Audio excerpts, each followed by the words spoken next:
तो नमस्कार।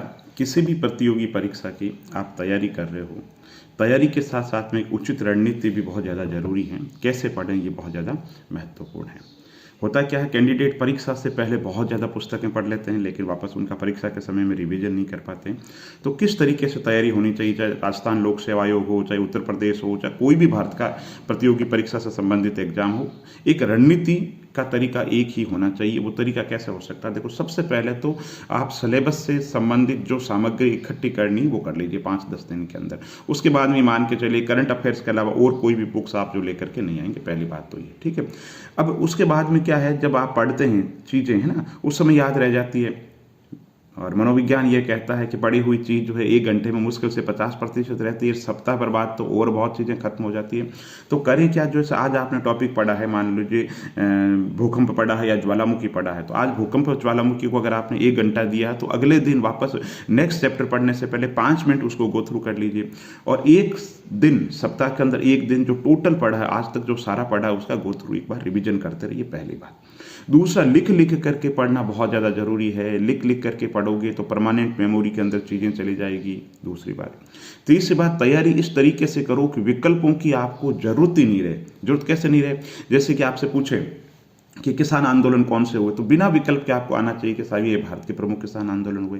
इसी तरीके से आपसे पूछे, सपोज करो, मान लो आपने टॉपिक किया ब्रह्म समाज, तो बिना विकल्प के आपको आना चाहिए। ब्रह्म समाज की स्थापना 1828 में हुई थी। आत्म सभा की स्थापना 18 के अंदर हुई थी। ब्रह्म समाज की स्थापना राजा राम मोहन राय ने की थी। मेरा तो अखबार निकाला था, 21 वादियों को जो पुस्तक लिखी थी, अकबर द्वितीय ने वहाँ भेजा था, ब्रिस्टल में निधन हो गया था। इस तरीके के जो फैक्ट है ना, बिना किसी विकल्प के आपको आना चाहिए, और ताकि परीक्षा के अंदर कोई गड़बड़ होगी नहीं। परीक्षा में गड़बड़ क्या होती है, आजकल जो सवाल बनाए जा रहे हैं उनके अंतर्गत कोई फैक्ट गलत दे देते हैं और आप वहां वो पहचान नहीं पाते हो, ठीक है। जैसे आपसे कहा जाए कि वित्त आयोग की स्थापना से संबंध में कौन सा जो कथन है वो सही नहीं है, तो आप बिना कोई विकल्प के पहले से रट लो कि वित्त आयोग की स्थापना 1951 में की गई थी, कैसे नियोगी इसके अध्यक्ष है, 280 के अंदर इसका वर्णन है ना, और इसका जो कार्य है वो क्या कार्य है, संचित निधि कोष से जो सहायता दी जाती है, अनुदान सिद्धांत है, करों का जो बंटवारा है उसके लिए जो सिद्धांत निर्धारण का काम है, जब आपके, और प्रकृति जो सलाहकारी है, जब ये चीज़ आपके दिमाग के अंदर है, आपने पढ़ रखा है कि 1951 है और रट रखा है 1951 है, वहाँ फिर अगर 52 दे देते हैं, 50 दे देते हैं, तो आपको कन्फ्यूजन बिल्कुल नहीं होगा। इसलिए जो चीज़ सिलेबस पढ़ रहे हो, है ना, उसका घर से ही इस तरीके से रिवीजन कर लो कि आपको बिना किसी विकल्प के आप पहुंच सकते हो वहाँ पे। और अगर कोई प्रारंभिक परीक्षा नहीं है, मुख्य परीक्षा के लिए, तो ये बहुत ज़्यादा जरूरी है। इसलिए तैयारी इस तरीके से करो कि चाहे किसी भी एग्जाम की आप तैयारी कर रहे हो, बिना विकल्प के अगर आपको चीज़ें आ जाए तो वो सोने पे सुहागा होगा। एक होता है क्या, चीज़ें हम पढ़ते हैं वापस फिर कन्फ्यूजन हो जाता है। जैसे मान लो भारत की जनसंख्या ले लीजिए, भारत का जनसंख्या घनत्व ले लीजिए, साक्षरता ले लीजिए, साक्षरता से ज़्यादा वाले राज्य कौन से हैं, घनत्व में ज़्यादा कौन कौन से, जब पढ़ते हैं तो उस समय याद हो जाता है लेकिन फिर भूल जाते हैं। तो इसके लिए कोई न कोई, जैसे मान लो सिंबॉलिक है, आप सिंबॉलिक रख लीजिए जो खुद की भाषा में हो, इजी हो। जैसे सपोज करो, मान लो राजस्थान में लिंगानुपात की बात करें, डूंगर राज में पाप हुआ। अब वो आप ही जानते हैं डूंगर राज के अंदर पाप हुआ, डू का मतलब डूंगरपुर है, किस तरीके से फॉर्मूले हैं वो आपको खुद को विकसित करने, खुद के लिए, है ना। और वो सबके लिए नहीं करने, ऐसे टॉपिक जिनको याद रखने के अंदर थोड़ी सी परेशानी हो, उसके अंतर्गत आप ये कीजिए।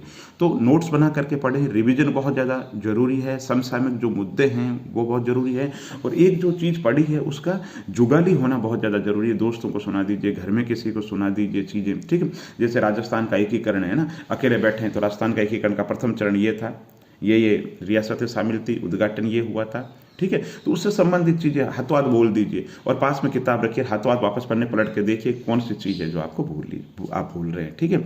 इसी तरीके से भारत की राष्ट्रीय आंदोलन के दौरान जो पत्र पत्रिकाएं निकलती है, आप खाली चिंतन के अंदर से बैठ जाइए और सोचिए कौन कौन सी पत्रिकाएं निकलती है। ऐसे सोचो भाई, गांधी जी ने कौन सी पत्रिका निकाली, डॉक्टर भीमराव अम्बेडकर ने कौन सी पत्रिका निकाली, राजा राम मोहन राय, आनंद कुमार घोष, शशिपद मुखर्जी, ठीक है, मौलाना आज़ाद, इन्होंने कौन कौन सी पत्रिकाएं निकाली। तो पहले बोलो और फिर वापस वो पन्ने पलट के देख लो आप कौन सी भूल रहे हो। तो परमानेंट मेमोरी में कुछ चीज़ें जा चुकी है, उन पर थोड़ा सा कम ध्यान देने की जरूरत है। इसी तरीके से मान लो भूगोल पढ़ रहे हैं, तो भूगोल के अंतर्गत भौगोलिक विभाजन से संबंधित तथ्य हो, जलधाराओं से संबंधित हो, या किसी तरीके का कोई मैदान हो, तो देख लीजिए कौन से मैदान है, कहाँ पे है पहले बोल लीजिए। जैसे मान लो ज्वालामुखी है, ज्वालामुखी का वितरण क्षेत्र कहाँ कहाँ है, तो पहले आप पढ़ लीजिए, फिर बोल करके देख लीजिए। भूकंप के प्रकार है ना, ज्वालामुखी में सक्रिय ज्वालामुखी कहाँ है, प्रसुप्त कहाँ है, शांत कहाँ है, वो बोल करके देख लीजिए, तो फिर आपको पता चल जाएगा।